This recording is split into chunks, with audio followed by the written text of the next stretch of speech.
మహిళా సాధికారతే లక్ష్యంగా కేంద్ర ప్రభుత్వం మహిళల అభ్యున్నతికి పెద్దపీట వేయనుంది. కేంద్ర బొగ్గు గనుల శాఖ మంత్రి కిషన్ రెడ్డి స్పష్టం చేశారు.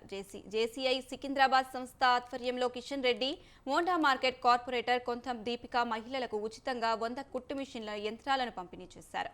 మహిళలకు స్వయం ఉపాధి కల్పించాలనే ముఖ్య ఉద్దేశంతో కుట్టు మిషన్లను పంపిణీ చేసినట్టు తెలిపారు.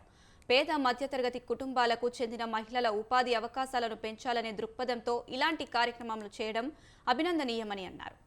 పొదుపు సంఘాలకు రుణాలు అందించడం, స్టార్టప్ కంపెనీలలో మహిళలకు అవకాశాలు అందిస్తున్నట్లు తెలిపారు. దేశవ్యాప్తంగా 1500 గ్రామాలలో డ్రోన్ దీదీ పథకం కింద వ్యవసాయ సంబంధిత పనులకు డ్రోన్లను వినియోగించేలా మహిళలకు శిక్షణ ఇచ్చిన ఘనత ప్రధాని మోదీకే దక్కుతుందని అన్నారు.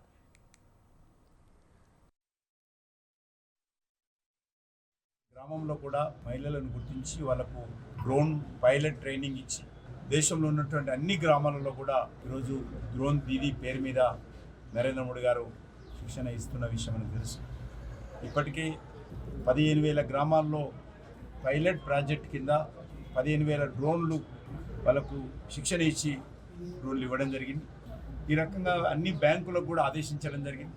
ముద్ర బ్యాంక్ కానీ, స్వనిధి యోజన కానీ, లేక ఇతర సెల్ఫ్ హెల్ప్ గ్రూప్స్ కానీ లక్షలాది కోట్ల రూపాయలు మహిళలకు రుణాలు ఇచ్చే కార్యక్రమం చేపడతా ఉన్నాం. తప్పకుండా మహిళలు ఉపాధి అవకాశాలు మెరుగుపడినప్పుడు ఈ సమాజం బాగుపడుతుంది, దేశం బాగుపడుతుంది. కాబట్టి మహిళలను ప్రోత్సహించాలనే దృక్పథంతో